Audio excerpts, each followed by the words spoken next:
आप सभी को मेरा नमस्कार। मैं राहुल शुक्ला आज KJMB यूट्यूब चैनल के माध्यम से एक छोटी सी वीडियो लेकर आया हूं जो कि क्लास 6 टू 10th के लिए बहुत ही महत्वपूर्ण है। उसके अलावा आने वाली जो यूपी पैट के एग्जाम है वहाँ भी इससे संबंधित क्वेश्चन बन सकते हैं और स्पेशली जो स्कॉलरशिप के लिए बच्चे हैं उनको ये चीज अवश्य देखनी चाहिए क्योंकि आपके सिलेबस में भी है और यहाँ से क्वेश्चन आने के चांस भी अधिक हैं। आज हम बात करेंगे पृथ्वी की गति। पृथ्वी की गति अर्थात मूवमेंट्स ऑफ अर्थ। पृथ्वी कैसे गति करती है और पृथ्वी की गति करने से क्या क्या प्रभाव पड़ते हैं। तो सबसे पहले हम समझने की बात करें कि पृथ्वी जो होती है, पृथ्वी के बारे में हमने इससे पहले पढ़ा सौरमंडल पढ़ा। तो सौरमंडल में हमने पढ़ा कि पृथ्वी क्या है, पृथ्वी एक ग्रह है और पृथ्वी जो ग्रह है एकमात्र ऐसा ग्रह है जिस पर जीवन संभव है। तो यहाँ पर हम पहले बात करते हैं पृथ्वी क्या होती है, दो तरह की गतियां करती है। पृथ्वी दो तरह की गति करती है, ठीक है। सबसे पहले हम इस चीज को समझें कि ये जो हमारी पृथ्वी है इसे गौर से देखिए। अब पृथ्वी है एक तो ये हमने कहा 23.5 डिग्री अपने अक्ष पर झुकी हुई है ना, ये ऐसे झुकी हुई है। अब देखिए पृथ्वी है एक तो हमने बात की अभी पृथ्वी क्या है अपने एक्सिस पर, अपने एक्सिस पर देखो ऐसे घूम रही है, ऐसे घूम रही है, इस तरीके से घूम रही है। तो ये क्या है अपनी जगह पर घूम रही है, अपनी जगह पर घूम रही है। जैसे मैं अगर अर्थ तो ऐसे अगर रोटेट हो रही है अपनी जगह पर तो क्या कहेंगे पृथ्वी का अपने अक्ष पर घूमना। और पृथ्वी जब अपने अक्ष पर घूमती है तो इस घूमने को या इस गति को क्या कहते हैं, घूर्णन गति कहते हैं। घूर्णन गति मतलब पृथ्वी अपनी जगह पर क्या होना है, घूमना। तो पृथ्वी अपनी घूमती है जिसे क्या बोलते हैं, घूर्णन गति अर्थात रोटेशन कहते हैं और इसी को परिक्रमण या दैनिक गति भी कहते हैं। बात करते हैं पृथ्वी अपने एक्सिस पे किस दिशा से किस दिशा की ओर घूमती है, तो पूर्व से पश्चिम की ओर। पृथ्वी क्या है, पूर्व से पश्चिम की ओर अपनी धुरी पर अपने एक्सिस पर घूमती है जिसको घूर्णन गति या दैनिक गति या परिक्रमण गति कहा जाता है। अभी कितने समय में घूमती है, तो अपना मतलब पृथ्वी एक चक्कर घूमने मतलब हम ऐसे हैं घूम के अपनी जगह पर पुनः वापस आ जाना क्या कहलाएगा, एक चक्कर कहलाएगा। ऐसी पृथ्वी अपना जब एक्सिस घूमेगी तो एक चक्कर पूरा करने में कितना समय लेती है, 23 घंटा 56 मिनट 4 सेकंड अर्थात हम इसे 24 घंटे भी कह दिया करते हैं। अदरवाइज एग्जैक्ट की बात करें 23 घंटे 56 मिनट और 4 सेकंड में पृथ्वी अपना एक चक्कर पूरा करती है अर्थात 24 घंटे में। अब घूर्णन गति के कारण क्या प्रभाव पड़ता है, जो दिन और रात होता है, जो दिन और रात होता है वो इसी घूर्णन गति के कारण ही होता है। क्वेश्चन बन सकता है कि पृथ्वी पर दिन और रात किस गति के कारण होता है, किसके कारण होता है, तो पृथ्वी की घूर्णन गति के कारण पृथ्वी पर दिन और रात होता है। दूसरी हम बात करते हैं परिक्रमण या वार्षिक गति।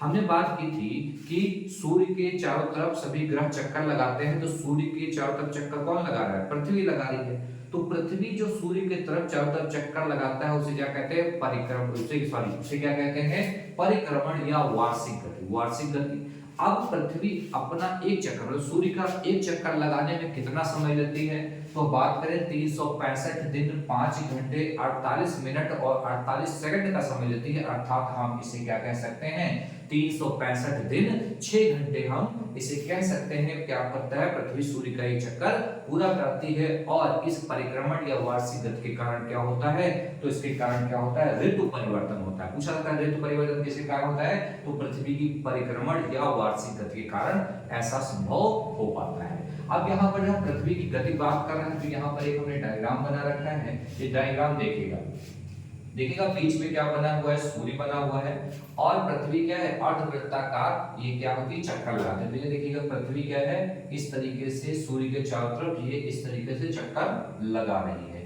तो यहाँ पर जब पृथ्वी सूर्य के चक्कर लगा रही होती है तो एक बार ऐसी स्थिति आती है जब पृथ्वी क्या है, पृथ्वी देखिएगा ऐसे चक्कर लगा रही है तो पृथ्वी सूर्य से अधिकतम दूरी पर, सूर्य से पृथ्वी जब ज्यादा दूरी पर पहुंच जाता है, इस तरह चक्कर लगाने में जब सूर्य से पृथ्वी अधिकतम दूरी पर होती है अर्थात 15.2 करोड़ किलोमीटर की दूरी पर होती है, जब ज्यादा दूरी पर होती है, अधिक दूरी पर होती है तो इसको क्या बोलते हैं, अपसौर बोलते हैं। क्या बोलते हैं, अपसौर बोलते हैं। और अपसौर जैसी स्थिति कब बनती है, तो 4 जुलाई को अपसौर जैसी स्थिति बनती है जब पृथ्वी सूर्य से अधिकतम दूरी पर होती है। तो पूछा सकता है कि सूर्य से पृथ्वी की अधिकतम दूरी क्या कहलाती है, तो क्या कहलाती है, अपसौर कहलाती है। और यह कब बनता है, 4 जुलाई को। और जब यही पृथ्वी सूर्य के न्यूनतम दूरी पर आती है, न्यूनतम दूरी पर आ जाती है मतलब 14.7 करोड़ किलोमीटर की दूरी पर आती है, तो इस दूरी को क्या कहते हैं, इसे बोलते हैं उपसौर। क्या बोलते हैं, उपसौर बोलते हैं, अर्थात 3 जनवरी को। अब इसे याद करना है तो कैसे आप याद कर सकते हैं, नॉर्मली 3 जनवरी को क्या होती है, ठंडी होती है, ठंडी होती है। और ऐसी स्थिति में सूर्य के पृथ्वी पास होती है। तो देखो अगर सूर्य के पृथ्वी पास में है तो इसका मतलब है पृथ्वी पर सूर्य का ताप अधिक लगना चाहिए, गर्मी होनी चाहिए। लेकिन यहाँ पर क्या है, 3 जनवरी है मतलब ठंडी का समय है। ऐसा क्यों होता है, बहुत सारे कारण होते हैं, लेकिन यहाँ पर मेनली आपको याद रखना है कि सूर्य के पृथ्वी नजदीक होता है तो उस स्थिति को क्या कहते हैं, उपसौर, जो 3 जनवरी को होता है। और जब अधिकतम दूरी पर होता है तो क्या कहते हैं, अपसौर कहते हैं, जो कि 4 जुलाई को होता है।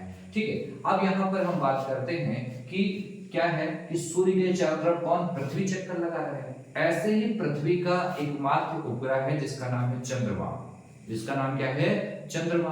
तो चंद्रमा क्या कर रहा है, पृथ्वी के क्या कर रहा है, दीर्घवृत्ताकार कक्षा में, अंडाकार कक्षा में चक्कर लगा रहा है। पृथ्वी के चारों तरफ चक्कर कौन लगा रहा है, चंद्रमा लगा रहा है। तो यही स्थिति जब चंद्रमा पृथ्वी के चारों तरफ क्या कर रहा है, चक्कर लगा रहा है, जब पृथ्वी से चंद्रमा अधिकतम दूरी पर होता है, जब पृथ्वी से चंद्रमा अधिकतम दूरी पर होता है तो इस स्थिति को कहते हैं अपभू। तो इस स्थिति को क्या कहते हैं, अपभू। और जब पृथ्वी से चंद्रमा न्यूनतम कम दूरी पर होता है तो इस स्थिति को कहते हैं उपभू। क्या बोलते हैं, उपभू। आपसे पूछ जाएगा उपभू क्या है, उपभू क्या है, तो उपभू क्या है, जब पृथ्वी से चंद्रमा न्यूनतम दूरी पर हो तो उसे उपभू कहेंगे, और जब पृथ्वी से चंद्रमा अधिकतम दूरी पर हो तो उसे अपभू बोलेंगे। और जब पृथ्वी सूर्य से अधिकतम दूरी पर हो तो उसे अपसौर बोलेंगे, 4 जुलाई। और जब पृथ्वी सूर्य से न्यूनतम दूरी पर हो तो उसे क्या बोलेंगे, उपसौर बोलेंगे, 3 जनवरी।